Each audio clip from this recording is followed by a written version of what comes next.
বৈশাখ মাসের সংক্রান্তির দিন আমাদের করা সামান্য কিছু কার্যে বা সামান্য কিছু টোটকা উপায় মানুষের দুর্ভাগ্য, অর্থ সমস্যা এবং পরিবারের মধ্যে মনোমালিন্য এগুলোর নাশ করে দেয়। যেমন স্বয়ং পরমেশ্বর ভগবান শ্রীকৃষ্ণ বলেন যে এই পূর্ণ পবিত্র রাতে ঘুমানোর আগে আপনাদের বাড়িতে থাকা ঝাড়ু বা ঝাঁটার নিচে যদি আপনারা এই গাছের বীজ রেখে দিতে পারেন তাহলে সারা বছর টাকার বৃষ্টি হবে। এছাড়াও ভগবান শ্রীকৃষ্ণ এও বলেন রাতে বালিশের নিচে এই জিনিসটি রেখে ঘুমালে সেই ব্যক্তি রাতারাতি কোটিপতি হয়ে ওঠে। এছাড়াও এই পূর্ণ পবিত্র রাতে যে ব্যক্তি এই শব্দ মুখে আনে সেই ব্যক্তির জীবনে দারিদ্রতা কখনো আসে না। ঠিক তেমনি এই দিন সিঁদুরে সামান্য এই জিনিসটি মিশিয়ে রাখলেই তার স্বামী বড়লোক হয়ে যায়। তাই ভক্তি মনে বন্ধুরা আপনারা ভিডিওটিতে একটি লাইক করে কমেন্টে আপনারা বলুন জয় মা লক্ষ্মী, জয় মা লক্ষ্মী, জয় মা লক্ষ্মী। হে মা লক্ষ্মী, যে এই ভিডিও দেখছে তার ঘরে সব সময় আপনি চিরস্থিত হয়ে থাকবেন। ওনাদের ঝুলি অর্থ সুখ সৌভাগ্যে ভরিয়ে দেবেন। নাম্বার 1, বন্ধুরা এই শুভ দিনে আপনারা সন্ধ্যাবেলায় ভুলেও ঘুমাবেন না, বরং সন্ধ্যা হবার আগেই আপনাদের বাড়ির উঠান ও বাড়ি ঘর দোয়ার ভালো করে পরিষ্কার পরিচ্ছন্ন করে ফেলুন, কারণ এই দিনে বহু দেবদেবী আমাদের বাড়িতে আসেন। নাম্বার 2, বন্ধুরা এই দিনে আপনারা পারলে অবশ্যই বাড়িতে গঙ্গা জল ছড়িয়ে দিন, কারণ বন্ধুরা এই দিনে বাড়িতে গঙ্গা জল ছড়ালে মহাপুণ্য প্রাপ্তি হয়, এতে আপনাদের সকল দুর্ভাগ্য নাশ হয়ে যাবে।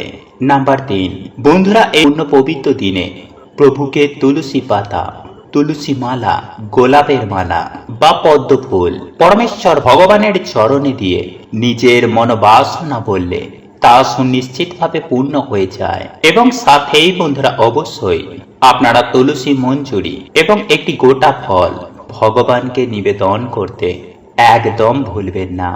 এবং যদি বন্ধুরা আপনারা পারেন তাহলে আপনাদের সাধ্য ও সামর্থ্য অনুযায়ী ভগবানকে ভোগ নিবেদন করতে পারেন। এবং এই দিনে বন্ধুরা আপনারা বাড়িতে একটি প্রদীপ অবশ্যই জ্বালান এবং তুলসী তলায় বন্ধুরা আপনারা প্রদীপ নিবেদন করতে একদম ভুলবেন না। নাম্বার 4, বন্ধুরা এই দিন যেহেতু অত্যন্ত শুভ, তাই এই দিনে যে কোনো ধরনের শুভ কার্য আপনারা করতে পারেন। এছাড়াও এই শুভ দিনে বন্ধুরা আপনারা ময়ূরের পালক, তামা বা পিতলের কোনো ঠাকুরের বাসন, মানি প্ল্যান্ট অথবা ভগবানের যে কোনো মূর্তি এই দিনে আপনারা বাড়িতে কিনে আনতে পারেন।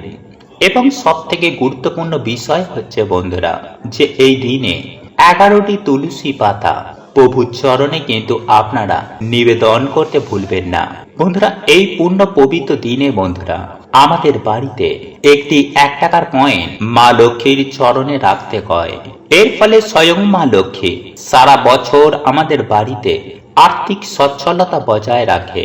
তাই এই দিনে বন্ধুরা আপনারা সন্ধ্যার পর মা লক্ষ্মীর চরণ তলে একটি 1 টাকার কয়েন সাথে একটি সুপারি অবশ্যই রাখবেন। এতে সারা বছর মা লক্ষ্মী ও ভগবান বিষ্ণুর কৃপা হবে। নাম্বার 7, বন্ধুরা এই পূর্ণ পবিত্র রাত্রিকালে 2টি তুলসী পত্র বালিশের তলায় রেখে আপনারা তারপর ঘুমান। এবং পরের দিন আপনারা সকালেই ঘুম থেকে ওঠার পর একটি তুলসী পাতা নিয়ে একটি কৌটোর মধ্যে ভরে আপনারা তা রেখে দিন। এবং অপর তুলসী পাতাটি আপনারা কোনো জলাশয়ে গিয়ে তারপর তা ভাসিয়ে দিন। এতে আপনাদের অনিদ্রা বা বাজে স্বপ্ন আসা, দুর্ভাগ্য, দারিদ্রতা নাশ হয়ে যাবে। তাই পরমেশ্বর ভগবান শ্রীকৃষ্ণ অর্জুনকে বলছেন পার সকল ধর্ম পরিত্যাগ করে তুমি আমার শরণে এসো, আমি তোমার সকল পাপ থেকে মুক্ত করে এই জন্ম মৃত্যুর চক্র থেকে চিরতরে মুক্তি দেব। তাই বন্ধুরা আজকের দিনে যদি আপনারা পারেন আজ রাতে আপনারা ঘুমানোর আগে অবশ্যই এই বিশেষ মন্ত্রটি 3 বার মুখে আনুন। কারণ বন্ধুরা আজকের দিনে যে ব্যক্তি এই মন্ত্রটি 1 বারও উচ্চারণ করতে পারে তাহলে তার জীবন থেকে বন্ধুরা বহু গুণ পাপের নাশ হয়, ফলে তার জীবনে আবার সৌভাগ্যের উদয় হয়।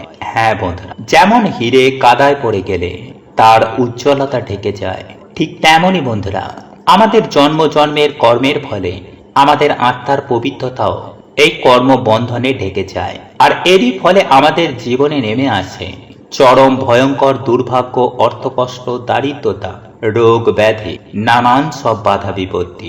তাই বন্ধুরা আজ এই পূর্ণ পবিত্র রাতে অবশ্যই অবশ্যই এই মন্ত্রটি যদি উচ্চারণ করতে পারেন, তাহলে বন্ধুরা আপনাদের জীবন থেকে দুর্ভাগ্য, অর্থকষ্ট, রোগ ব্যাধি তো দূর হবেই, সেই সঙ্গে আপনার জীবন থেকে নানান রকম বাধা বিপত্তিও এতেই নাশ হয়ে যাবে। পিতৃদোষ, গ্রহদোষ, বাস্তুদোষ, এই সব কিছু থেকেই বন্ধুরা আপনারা মুক্তি পাবেন। তাই এর জন্যই বন্ধুরা আপনারা আজ রাতে একটি প্রদীপ আপনারা বাড়িতে জ্বালাবেন। বাড়িতে বিভিন্ন দেবদেবীরা আসতে শুরু করে, ফলে যদি বন্ধুরা আপনাদের বাড়িতে নেগেটিভ কোনো আত্মা বা যদি কোনো নেগেটিভিটি থাকে, তাহলে এই বিভিন্ন দেবদেবীর আগমনে তারা বাড়ি ত্যাগ করবে। ফলে যে কারণে আপনাদের বাড়িতে বিভিন্ন রকমেরই ঝগড়া ঝামেলা হচ্ছে, বা যার জন্য আপনাদের বাড়িতে কোনো রকমের আয় উন্নতি হচ্ছিল না, তা থেকে ধীরে ধীরে বন্ধুরা আপনারা মুক্তি পাবেন এবং আপনাদের বাড়িতে আবার সুখ, শান্তি, সমৃদ্ধির আগমন ঘটবে।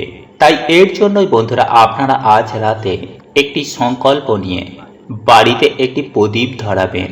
প্রদীপটি যদি ঘিয়ের হয় তাহলে সেটা খুবই ভালো। তাই বন্ধুরা আপনারা সংকল্প নেবেন, হে প্রভু, হে জগতের না প্রভু, তোমার সন্তান তোমায় একটি আজ প্রদীপ দান করছে। প্রভু, তুমি আমার এই প্রদীপটি গ্রহণ করে তোমার এই সন্তানকে তুমি আশীর্বাদ প্রদান করো। প্রভু, আমরা না জেনে বুঝে যে সকল পাপ কার্য করে ফেলেছি, সেই পাপ থেকে প্রভু তুমি আমাদের মুক্ত করো। এরপর বন্ধুরা আপনাদের মনে যে সকল ইচ্ছা রয়েছে বা মনস্কামনা, মনোবাসনা রয়েছে, তা প্রভুকে জানান। আর হ্যাঁ বন্ধুরা, এই কার্যটি কিন্তু আপনারা পরিষ্কার পরিচ্ছন্ন জামা কাপড় পরে বা ধোয়া জামা কাপড় পরে তারপরেই করবেন। এবং আপনারা যদি চরম ভয়ঙ্কর আর্থিক সংকটের মধ্যে থাকেন, তাহলে আজ এই পূর্ণ পবিত্র রাতে এক কৌটো সিঁদুরের মধ্যে শ্বেত চন্দনকে গুঁড়ো করে সেই চন্দন গুঁড়ো সামান্য একটুখানি সিঁদুরের সাথে মিশিয়ে নেবেন। এবং এই চন্দন মেশানো সিঁদুর আপনারা যখন কাজে যাবেন বা কোনো শুভ কাজে যাবেন, তখন এই চন্দন মেশানো সিঁদুরের তিলক অবশ্যই কাটবেন। বন্ধুরা এই উপায় বা ক্রিয়াটি নারী পুরুষ উভয়ই করতে পারেন। স্বয়ং পরমেশ্বর ভগবান শ্রীকৃষ্ণ বলেন, এই উপায়টি করলে নাকি পরিবারে প্রচুর আয় উন্নতি ঘটে। তাই আজকের পূর্ণ পবিত্র রাতে এই উপায়টি করতে একদম ভুলবেন না। পূর্ণিমার দিন রাত্রিকালে এক মুঠো লবণ এইখানে ছড়িয়ে দিন। পরের দিন পূর্ণিমা তিথি শেষ হওয়া মাত্রই হঠাৎ করেই আপনাদের অর্থ প্রাপ্তি হবে। হ্যাঁ বন্ধুরা, আপনারা একেবারে ঠিকই শুনেছেন, কারণ স্বয়ং মা লক্ষ্মী বলেছেন যে যদি কোনো ভক্তের হঠাৎ অর্থের প্রয়োজন থাকে, তাহলে রাতে ঘুমানোর আগে সামান্য এই লবণ বাড়ির এই স্থানে ছড়িয়ে দেওয়ার কথা। তাহলে পরের দিন হঠাৎ করেই সেই ভক্ত অর্থ প্রাপ্তি করবে সুনিশ্চিতভাবে। সে কারণেই এই পূর্ণিমাকে সৌভাগ্যের পূর্ণিমাও বলা হয়। তাই যদি হঠাৎ আপনাদের টাকার খুব প্রয়োজন হয়ে থাকে বা বহু চেষ্টা করার পরেও আপনি যদি অর্থ ইনকাম করতে না পারেন, বা টাকার জন্য আপনার কোনো কাজ আটকে গেছে, অর্থাৎ অর্থ সম্পর্কিত যে সকল সমস্যা আমাদের হয়ে থাকে, যদি সেই সব সমস্যা আপনাদেরকে ঘিরে ধরে, এক কথায় বলতে গেলে আপনাদের যদি হঠাৎ করেই টাকার প্রয়োজন হয়, তাহলে এই উপায় বা ক্রিয়াটি আপনাকে অনেক শুভ ফল দিয়ে থাকবে। তাই এই উপায় বা ক্রিয়াটি অবশ্যই করবেন যখন আপনার অর্থের প্রয়োজন পড়বে। তাহলে আমি সুনিশ্চিতভাবে আপনাদেরকে গ্যারেন্টি দিয়ে বলতে পারি যে আপনারা যদি বিশ্বাসের সহিত এই উপায়টি করতে পারেন, তাহলে আপনাদের জীবনে যে অর্থের সমস্যা, সেই সমস্যা সুনিশ্চিতভাবে 24 ঘন্টার মধ্যে মিটে যাবে। হ্যাঁ বন্ধুরা, উপার্জন নিয়ে যে সমস্যা বা আপনার ব্যবসা কিংবা আপনার কর্ম, সেই সব সমস্যা যদি আপনার থেকে থাকে, সেই সমস্ত সমস্যা থেকে আপনারা খুব শীঘ্রই মুক্তি পাবেন। তাই এই প্রসঙ্গে বিস্তারিত জানার আগে আপনাদের বলে রাখি, আপনি যদি আমাদের এই চ্যানেলে নতুন হয়ে থাকেন তাহলে চ্যানেলটি অবশ্যই সাবস্ক্রাইব করুন এবং পাশে থাকা নোটিফিকেশন বেল আইকনটি ক্লিক করুন, কারণ আমি বিভিন্ন প্রকার তন্ত্র মন্ত্র বশীকরণ, টোটকা, বাস্তু টিপস, জ্যোতিষশাস্ত্র, পুজো আরাধনা এবং ব্ল্যাক ম্যাজিক করা নিয়ে নিত্য নতুন ভিডিও আপলোড করে থাকি, যা প্রয়োগ করার মাধ্যমে আপনার জীবনে থাকা সকল প্রকার সমস্যার সমাধান হয়ে যাবে। চলুন এইবার মূল আলোচনায় প্রবেশ করা যাক। তবে এই মূল আলোচনায় প্রবেশ করার আগে আপনারা যদি মা লক্ষ্মীর আশীর্বাদে আপনাদের জীবনকে ধনধান্যে সুখ শান্তিতে পরিপূর্ণ করতে চান, তাহলে জয় মা লক্ষ্মীর জয় লিখে কমেন্ট অবশ্যই করবেন। বন্ধুরা, আমাদের মধ্যবিত্ত ফ্যামিলির একটি সমস্যা যেটা বলতে পারেন তা হলো টাকা নিয়ে সমস্যা। অর্থাৎ আমরা সামান্য টাকার জন্য মধ্যবিত্ত মানুষের জীবন থেকে অনেক কিছু ছেড়ে দিতে হয়। হ্যাঁ বন্ধুরা, মধ্যবিত্ত মানুষদের টাকার জন্য অনেক স্বপ্ন পূরণ হয় না, সামান্য কিছু টাকার জন্য। অর্থাৎ মধ্যবিত্ত মানুষেরা টাকা জোগাড় করতে পারে না, আবারও কারোর কাছে হাত পাততেও পারি না। তাই এক্ষেত্রে আজকের এই উপায় বা ক্রিয়াটি অবশ্যই করুন। এই উপায় বা ক্রিয়াটি আপনাদের জীবনে অনেক শুভ ফল দিয়ে থাকবে। বন্ধুরা, অনেক সময় এমনটা হয়ে থাকে যে মানুষের খারাপ নজর বা খারাপ দৃষ্টি অনেক সময় আমাদের জীবনে পড়ে থাকে, এবং মানুষের যে খারাপ দৃষ্টি এতটাই খারাপ থাকে যে সেই খারাপ দৃষ্টির জন্য আমাদের জীবনে তার প্রভাব এতটাই বেশি পড়ে থাকে যে অনেক সময় আমাদের বিভিন্ন চলন্ত কাজ, অর্থাৎ আমাদের হয়তো কিছু ব্যবসা চলছিল বা উপার্জন ক্ষমতা ভালো ছিল, সেই উপার্জন ক্ষমতা অর্থাৎ চলন্ত ব্যবসা আমাদের হঠাৎ করেই বন্ধ হয়ে যায়। আর তার প্রধান কারণ হচ্ছে মানুষের খারাপ দৃষ্টির জন্য। এবং তার ওপরেও অনেক সময় এমন হয়ে থাকে যে কিছু খারাপ শক্তি বা অশুভ শক্তি বা নেগেটিভ এনার্জি আমাদের জীবনে তথা আমাদের পরিবারে এতটাই পড়ে থাকে যার দরুন পজিটিভ শক্তি বেড়ে উঠতে পারে না, আর সেক্ষেত্রেও আমাদের বাড়ির আয় উন্নতি হয় না। হ্যাঁ বন্ধুরা, সেই সকল বাড়ির কোনো মানুষ সফলতা পায় না, আয় উন্নতি করতে পারে না, কর্মক্ষেত্রে সাফল্য আসে না, বিভিন্ন জায়গায় তারা বাধার সম্মুখীন হয়ে থাকে। আবারও অনেক সময় এমনও হয়ে থাকে যে না বলা এমন কিছু ছোট ছোট বাধা আমাদের জীবনে চলে আসে যার দরুন আপনার জীবন একেবারে ছাড়খাড় হয়ে যায়। অর্থাৎ আপনি কি করবেন কি করবেন না সেটাও ভেবে উঠতে পারেন না। আর এই সকল কিছু হয়ে থাকে অশুভ শক্তি, নেগেটিভ এনার্জি এবং লোকের খারাপ দৃষ্টির জন্য। কারণ আপনারা প্রত্যেকেই জানি যে গাছের ছাই আর মানুষের হাই এতে কোনোদিন ভালো হয় না। বন্ধুরা, আপনারা একটু লক্ষ্য করে দেখবেন, কোনো গাছের ছাওয়ায় ছোট চারা গাছ বেড়ে উঠতে পারে না। আবার দেখবেন মানুষের হাই হুতাশে কোনো মানুষের আয় উন্নতি হয় না।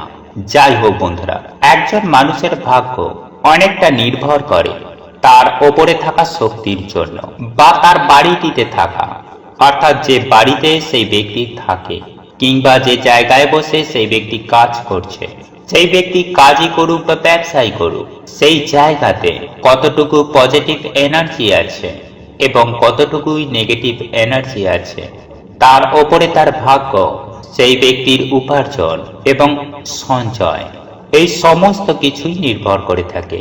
তাই হয়তো আপনারা অনেকেই দেখেছেন যে কোনো ফাঁকা স্থানে কোনো ব্যক্তি গৃহ নির্মাণ করার আগেও সেই জায়গা ভালো করে বাস্তুশাস্ত্র মতে পরীক্ষা করে দেখে নেওয়া হয়, যাতে পরক্ষণে কোনো অসুবিধায় না পড়তে হয়। যাই হোক বন্ধুরা, আমি আশা করি আপনারা অসুবিধার বিষয়গুলি ভালোভাবে বুঝতে পেরেছেন। আর এই সকল সমস্যা থেকে বেরিয়ে আসার জন্য আপনাকে এই উপায় বা ক্রিয়াটি করতে হবে বিশ্বাসের সহিত, এবং এই উপায়টি করতে হবে লবণ দ্বারা। বন্ধুরা, আপনারা প্রত্যেকেই জানি যে লবণ এমন একটি জিনিস যা প্রত্যেক ক্ষেত্রে এর গুরুত্ব অতুলনীয়। সেটি রান্নার ক্ষেত্রে বলুন বা বাস্তুশাস্ত্র বা তন্ত্রশাস্ত্রে বলুন, সর্বত্রই এই লবণের গুরুত্ব অপরিসীম। বন্ধুরা, এই লবণ দ্বারা জীবনের অনেক সমস্যাকে সুনিশ্চিতভাবেই সমাধান করা যায়। আর এই লবণকে বিভিন্ন তন্ত্রবিদ্যাতেও ব্যবহার করা হয়, কারণ এই লবণের মধ্যে আছে অনেক শক্তি। বিশেষ করে নেগেটিভ শক্তিকে দূর করার জন্য, অর্থাৎ অপশক্তি, নেগেটিভ শক্তিকে, অশুভ শক্তিকে দূর করার জন্য এই লবণকে ব্যবহার করা হয়। বন্ধুরা, এই লবণের ব্যবহারে সেই অশুভ শক্তিগুলি একেবারে ছটপটিয়ে ধ্বংস হয়ে যায়। তাই এই উপায় বা ক্রিয়াটি আপনাদেরকে লবণ দ্বারা করতে হবে। আর যদি আপনার বাড়িতে বাস্তু দোষ থেকে থাকে, তাহলে সেক্ষেত্রে আপনার বাড়ির যেখানে বাথরুম রয়েছে সেইখানে একটি বাটিতে করে একটুখানি লবণ রাখবেন এবং সেই লবণটি কিছুদিন রাখার পর আপনারা আপনাদের বাথরুমের যেখান দিয়ে জল বেরিয়ে যায় সেইখানে লবণটিকে ফেলে দেবেন।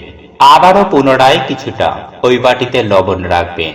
বন্ধুরা, বাথরুমে যদি লবণ রাখা হয় তাহলে শাস্ত্রমতে মনে করা হয় যে বাড়ি থেকে অনেক প্রকার বাস্তু দোষ দূর হয়ে যায়। বা স্নান করার সময় যদি কোনো ব্যক্তির ওপর, অর্থাৎ যে সকল ব্যক্তিরা ভেবে উঠতে পারে না যে আমি কি করব না, তার অর্থাৎ যে সকল ব্যক্তির মন চঞ্চল, মন খারাপ হয়ে থাকে সদা সর্বদাই, কোথায় যাবে, কি করবে, বিভিন্ন ধরনের চিন্তায় মগ্ন থাকে এবং যার ফলে সেই ব্যক্তির মন এতটাই খারাপ হয়ে যায় যে কোনো ক্ষেত্রেই তার মন বসে না। সেই ক্ষেত্রে সেই ব্যক্তি যদি প্রতিদিন স্নান করার সময় এক চিমটি লবণ স্নানের জলে মিশিয়ে যদি সেই ব্যক্তি স্নান করেন, তাহলে সেই ব্যক্তির জীবনে থাকা অশুভ শক্তির প্রভাব, অর্থাৎ যে সকল অশুভ শক্তি তার উপরে ভর করে আছে, বা সে যদি বুঝে উঠতে না পারে, কোনো কাজে যদি তার মন না লাগে, তাহলে সেক্ষেত্রেও সেই ব্যক্তি সুনিশ্চিতভাবে সুফল পাবে। বন্ধুরা, এছাড়াও আপনারা যদি জীবনে সুখ শান্তি সমৃদ্ধি পেতে চান, গৃহ থেকে বাস্তু দোষ দূর করতে চান, তাহলে যে কোনো দিন রাতে ঘুমানোর আগে কাঁচের গ্লাসে 1 গ্লাস জল নেবেন এবং তার মধ্যে কিছুটা পরিমাণ সামুদ্রিক লবণ সেই জলের মধ্যে ফেলে দেবেন এবং সেই জলটি আপনারা যেখানে ঘুমাবেন আপনাদের মাথার গড়ায় সেই গ্লাসটিকে রেখে দেবেন। তবে এমনই জায়গায় রাখবেন না যাতে ঘুমের ঘরে আপনাদের হাত লেগে সেই জলটি পড়ে যায়। তাই এমনই ভাবে রাখবেন যাতে গ্লাস এবং গ্লাসের জল সমস্ত কিছুই অক্ষত অবস্থায় থাকে। বন্ধুরা, এটি রাখার পর আপনারা ঘুমিয়ে যাবেন। তারপর পরদিন সকাল সকাল ঘুম থেকে উঠবেন এবং আপনার পরিবারের যে ব্যক্তি আপনাদের প্রধান দরজা খোলে সেই ব্যক্তিকে এই গ্লাসের জলটি নিয়ে আপনাদের প্রধান দরজার চৌকাঠে ঢেলে দিতে হবে, অর্থাৎ ভালোভাবে চৌকাঠটি ধুয়ে দিতে হবে। বন্ধুরা, এর ফলে সুনিশ্চিতভাবে আপনাদের বাস্তু থেকে বাস্তু দোষ দূর হবে এবং প্রচুর অর্থ আসবে। শুধু তাই নয় বন্ধুরা, আপনাদের সকল মনস্কামনা সুনিশ্চিতভাবে পূর্ণ হবে।